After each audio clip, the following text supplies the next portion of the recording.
Oi, leitores! Hoje eu vim falar com vocês um pouquinho sobre o livro O Sol é para Todos, da autora Harper Lee. Esse livro, ele já é conhecido como um clássico da literatura moderna, se eu não me engano. E essa capa ela é muito icônica, acho que todo mundo que é leitor já viu essa capa por aí, procurando o livro. É um livro realmente muito famoso. O título original dele tá aqui, se chama To Kill a Mockingbird. Esse é o título original, e essa capa é muito bonita. Vou falar um pouquinho sobre a história pra vocês, a minha relação com essa história, né, depois que eu li, e o que eu tava sentindo enquanto eu tava lendo também. Bom, eu conhecia um pouco dessa história por cima, assim, eu não me lembro de ter visto nenhuma resenha sobre esse livro, mas eu lembro de ouvir alguém falando sobre esse livro. Talvez eu tenha visto resenha e não me lembre, ou li alguma coisa na Amazon, enfim. Eu sabia que a gente ia ter aqui um julgamento de um homem negro, que ia falar muito sobre racismo nesse livro, mas eu não sabia sobre a maior parte da história do livro. Vou resumir um pouquinho a história pra vocês, com os personagens principais e algumas coisas principais que acontecem no livro, e depois a gente vai conversar um pouco sobre o livro. Se você já leu esse livro e quer pular essa parte aqui do começo, pode pular. Eu vou deixar, acho que a minutagem aqui de onde eu começo a falar da minha experiência com o livro. Essa história ela vai ser dividida entre a primeira parte e a segunda parte. A primeira parte a gente vai começar com a narração da Scott, que é o apelido dessa menininha chamada Jean Louise, e o irmão dela, Jeremy, ou Jen, que é o apelido dele, e o amiguinho deles, que se chama Charles, mas o apelido dele é Jill. A gente vai acompanhar a Scott e o irmão dela nas aventuras deles de férias e na escola com esse coleguinha deles. É interessante a gente ver que, apesar deles serem crianças e serem inocentes, eles têm certos momentos de muita inteligência infantil, e isso se deve principalmente à criação dada pelo pai deles. O pai deles se chama Atticus Finch, mas a gente chama ele mais de Atticus, que é o nome dele.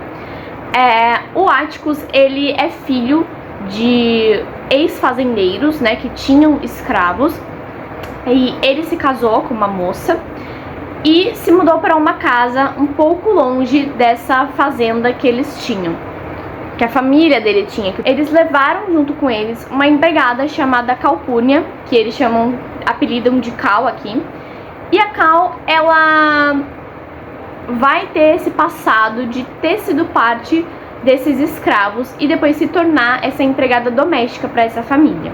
O Atticus, ele é um personagem muito interessante aqui, principalmente na segunda parte. Por ele ser esse filho de fazendeiros, né, de ex-fazendeiros, ele tem uma educação muito boa comparada com as outras pessoas que estão ali em volta dessas crianças, porque essas crianças, elas moram numa cidadezinha de interior dos Estados Unidos que chama Maycomb aqui na história, que se passa nos anos 1930. Então, o Atticus, ele teve uma educação diferente da maioria das pessoas da cidade. Ele se formou em advocacia, né? E o irmão dele, se eu não me engano, se formou em medicina. Então, eles são uma família ali da cidade muito privilegiada em comparação com as outras famílias, que são de pessoas mais simples, que não tiveram tanto acesso à educação ou que trabalham com coisas mais simples. Por essas crianças terem essa educação vinda de uma pessoa que tem um maior estudo, elas têm um jeito de pensar nas coisas de maneira diferente, que vai ser muito importante para a segunda parte desse livro. A gente vai ter um personagem aqui muito interessante que não vai aparecer, mas que ele vai despertar o interesse dessas crianças. O nome dele é Arthur Ridley, mas o apelido dele é Bull Ridley. O que tem esse cara nessa história que é tão importante? Esse Bull Ridley, ele era como se fosse uma espécie de garoto problema da cidade. E a história que as crianças contam pra gente, que a Scott narra pra gente no livro, é que ele foi proibido de sair de casa pelos pais por estar fazendo parte de um grupo de vândalos. E as crianças ficam fascinadas com ele, tipo, pra saber se ele tá dentro da casa dele, se ele morreu, o que tá acontecendo. Então eles meio que ficam se desafiando a chegar perto dessa casa do Bull pra ver se eles conseguem ver ele ou chamar ele pra fora, enfim. E é interessante porque a Scott e o irmão dela vão ter uma relação mais próxima com esse personagem que não vai aparecer tanto, que no final do livro vai ser interessante, e vai ter ali meio que um fechamento de ciclo porque no começo a gente vai ter essas crianças falando desse personagem e no final esse personagem vai estar presente também na história. E ele é um personagem que vai ter uma troca de carinho com essas crianças, só que não próxima, né? Porque ele vai estar meio afastado. Mas a gente vai ter a figura dele ali presente no livro de alguma forma. Como eu estava dizendo, nessa primeira parte a gente vai ter os dois irmãos se desenvolvendo na infância, né? Vivendo várias aventuras. Na segunda parte a gente vai ter a parte que eu fiquei sabendo da história, que é a questão do julgamento do Tom Robinson, que foi acusado de estuprar uma mulher branca. E por que eu falo aqui na questão de branco e preto? Porque o Tom Robinson é um homem negro que foi acusado disso. A mulher, como eu disse, é uma mulher branca que falou que foi estuprada por ele.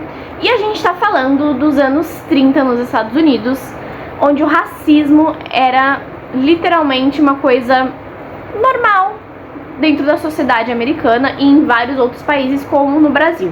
Então esse aspecto de raça ele vai ser muito importante aqui no livro, não só para essa questão, mas em várias outras, como eu já citei aqui para vocês, a Calpurnia. O Atticus, ele é advogado, ele vai ser colocado ali para defender o Tom Robinson e ele vai ficar muito preocupado com a segurança dos filhos dele, porque eles sabem que as pessoas da cidade não vão aturar de maneira nenhuma esse julgamento, e que eles já estão, as pessoas ali da cidade em torno deles já julgaram o Tom Robinson como culpado. A mulher que acusou o Tom Robinson de estupro foi a Maela Violet Eu acho que assim fala, gente, o sobrenome. E o pai dela, que é o Bob El. Esse caso, ele vai ter acho que umas 50 páginas aqui no livro, mas ele vai se desenrolando ao longo de outras, ele vai ser citado ao longo de outras.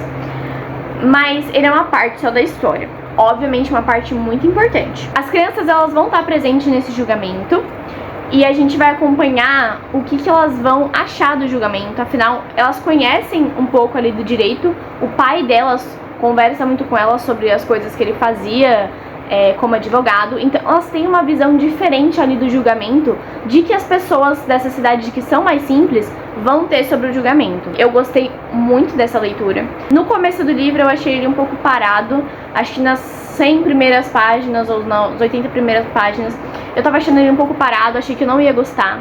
Mas aí o livro começou a ficar cada vez mais interessante e eu não conseguia parar de ler. Uma leitura que com certeza eu recomendo pra todo mundo que quer entender um pouco mais sobre como a sociedade americana daquela época funcionava e como a nossa sociedade de hoje, infelizmente, ainda funciona. Pra quem não quer saber spoilers sobre o livro, essa foi uma resenha bem simples do livro, uma camada bem superficial do livro, apesar de ter pontos muito importantes.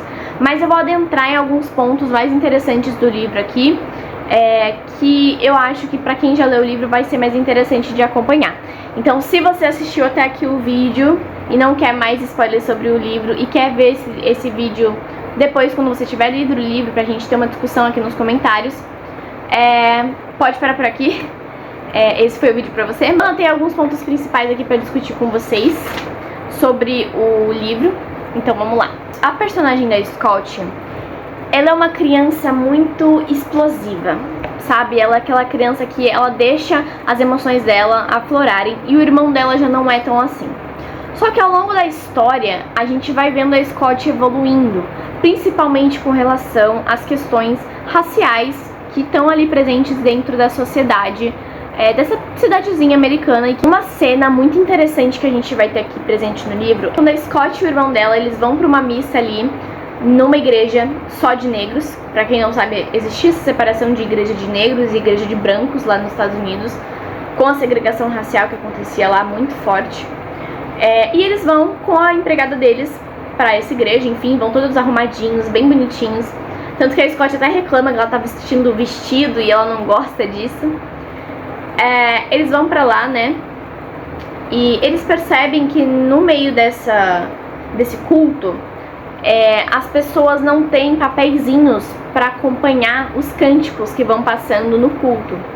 Eles só vão repetindo o que o reverendo do culto fala.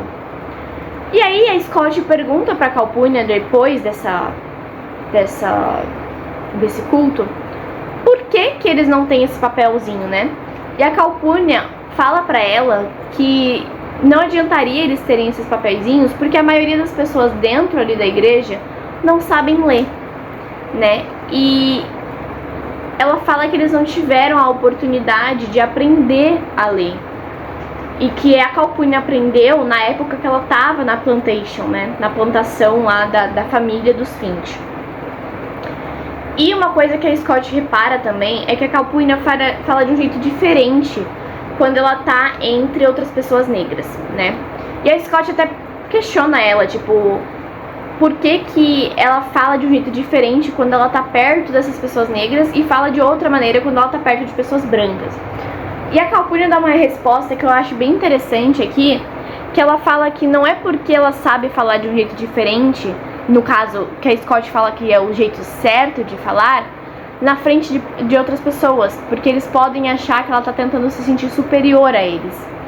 E desse diálogo que elas têm, a gente pode tirar a questão de que a Calpurnia ela não achava correto ela falar de uma maneira branca com os colegas dela pretos, porque eles iam achar que ela tava querendo se fazer de branca, sabe?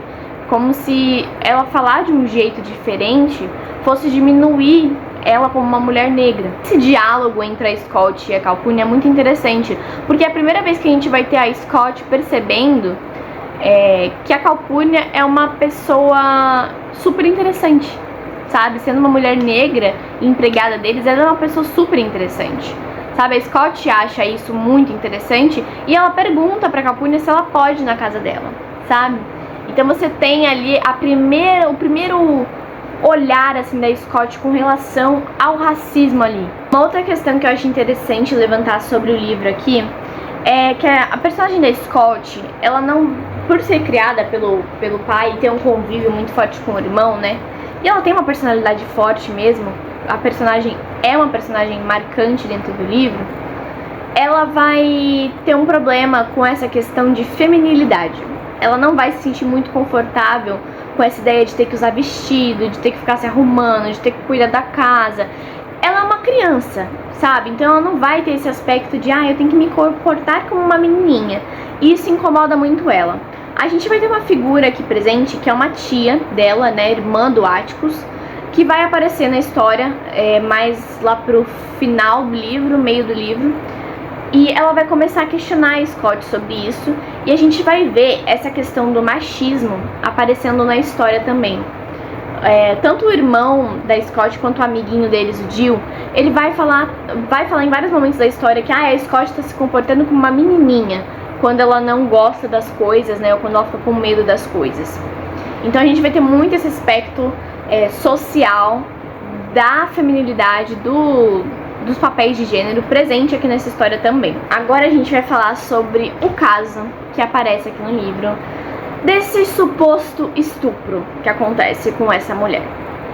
Primeiro de tudo que a gente tem que entender aqui, gente, é que esse assunto de estupro é uma coisa muito sensível. Só que aqui, dentro dessa sociedade racista, a gente vai ter esse assunto do estupro como uma coisa de gente preta, tá? Os brancos dessa história, eles vão colocar como se as pessoas negras é que fazem esse tipo de coisa porque eles não conseguem se controlar, porque eles são devassos, porque eles são assim porque é da raça deles. Então, pra eles, é muito fácil acreditar que um homem negro faria isso, né? Por ele ser negro, e não pelo fato dele ser homem, que é uma coisa que a gente discute muito hoje em dia, principalmente pela questão do feminismo, do machismo ali presente, de achar que a mulher é um objeto. Aqui, nessa história, essa questão do estupro ela vai ser colocada como um problema de raça.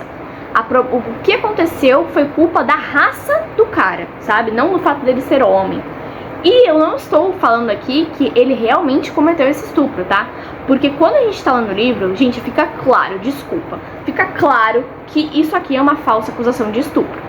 Se você leu esse livro e ficou, talvez tenha acontecido, talvez não tenha acontecido, desculpa, mas pela abordagem que a autora faz, dá pra gente perceber que a história trata-se sim de uma falsa acusação de estupro. E motivada principalmente pelo racismo, né? A gente vai ter aqui essa figura deixa eu ver o nome dela que eu esqueci, da Maela, acho que assim que fala o nome dela, que é essa mulher branca, essa menina branca, que fica atraída por um homem negro, que é o Tom Robinson, né? Que é um homem casado, que tem filhos, enfim, e que aparece na casa dela para ajudá-la. Ele se sente triste pela situação da família dos Eu, que são uma família pobre da região, e ele tenta ajudar essa mulher. Ele não enxerga o que ela tá fazendo como uma coisa de tentar seduzi-lo ou como uma coisa errada. Ele enxerga como se ele estivesse tentando ajudar uma mulher. Só que o problema, de novo, da raça vai aparecer aqui. Porque no julgamento a gente vai ter o advogado de defesa, se não me engano. Não, de acusação. O advogado de acusação, ele vai falar assim: você teve pena de uma mulher branca?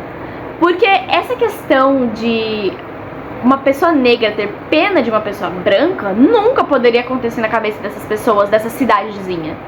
Porque as pessoas negras é que são menores do que as pessoas brancas. Então, como que um homem negro teve pena de uma mulher branca? Com certeza ele estava querendo alguma coisa com ela. Quando essa Maela, ela tenta seduzir o Robinson e ela não consegue, e o pai dela acaba vendo essa situação acontecendo, né, e o Tom Robinson tenta fugir, a gente vai ter ela colocando esse homem como culpado. Ela jamais vai admitir que ela tentou seduzir um homem negro.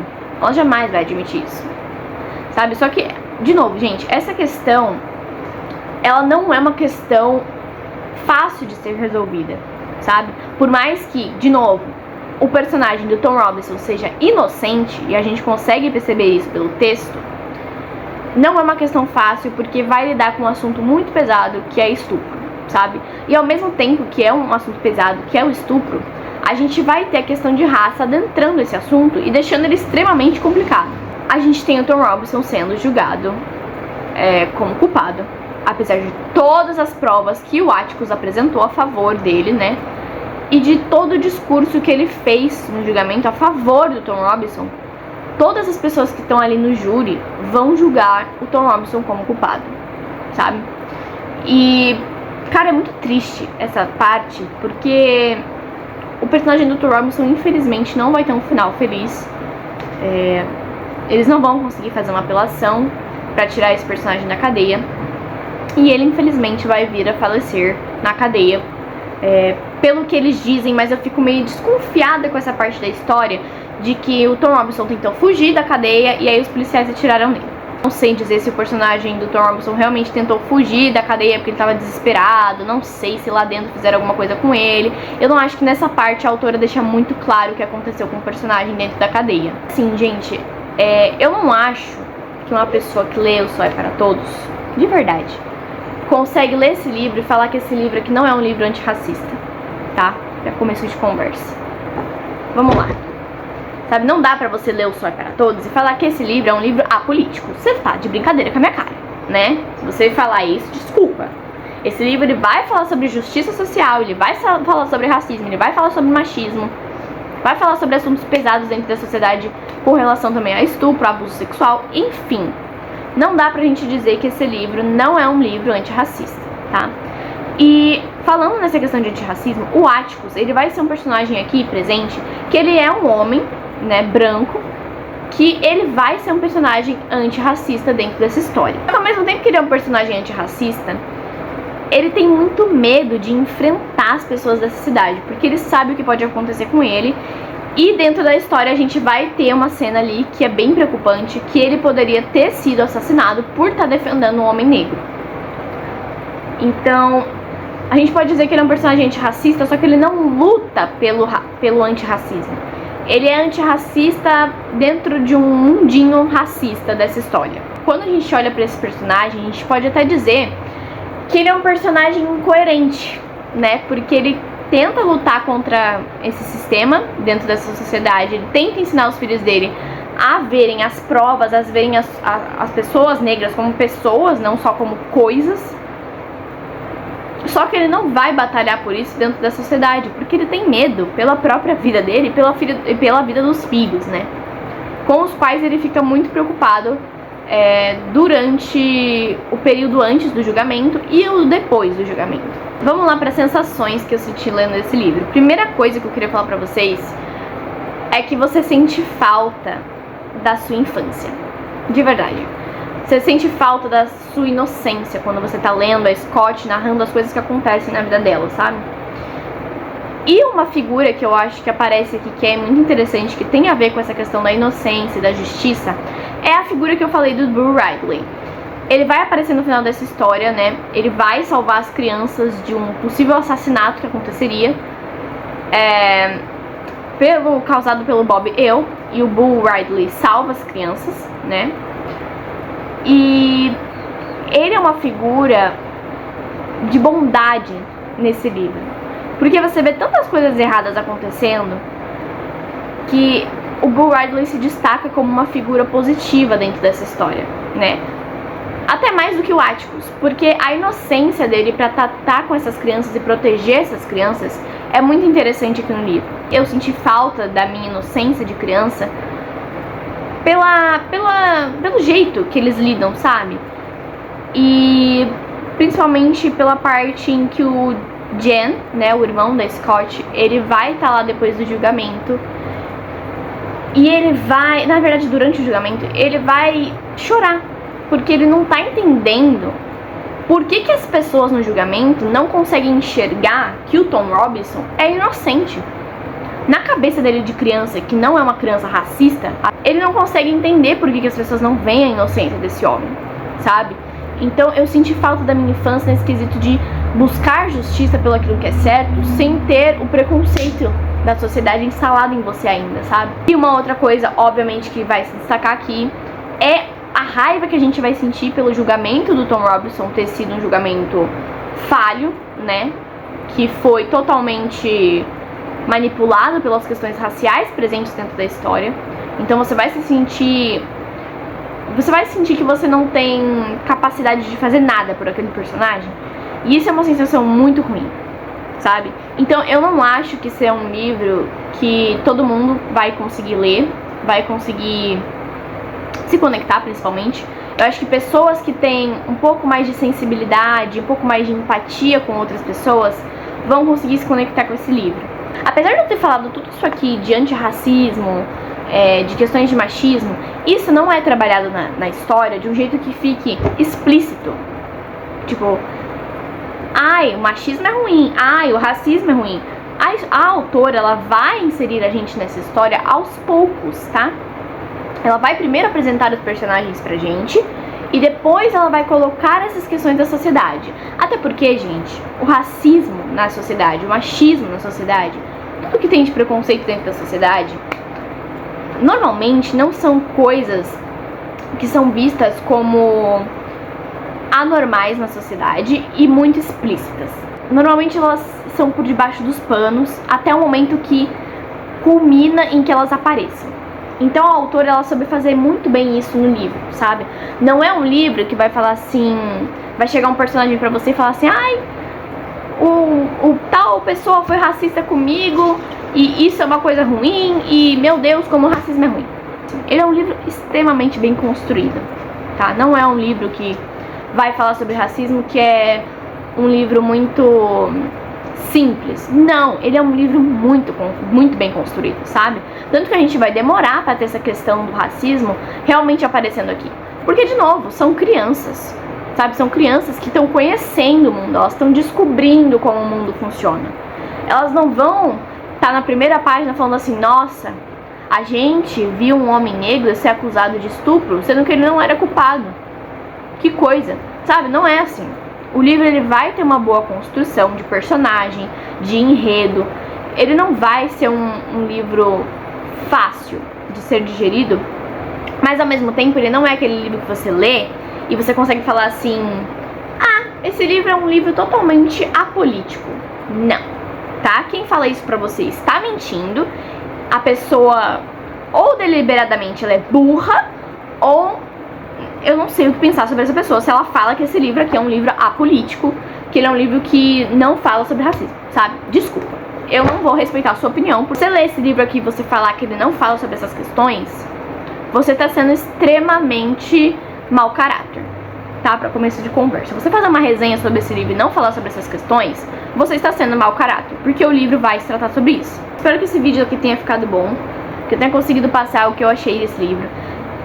No começo do livro eu realmente não achei que ele ia ficar na minha estante. Eu achei que ia ser um livro passável, mas eu quero com certeza deixar na minha estante pra emprestar muito esse livro pra todo mundo que quiser ler. Pegar emprestado comigo e ler, mas me devolver, por favor, porque eu gostei muito dele.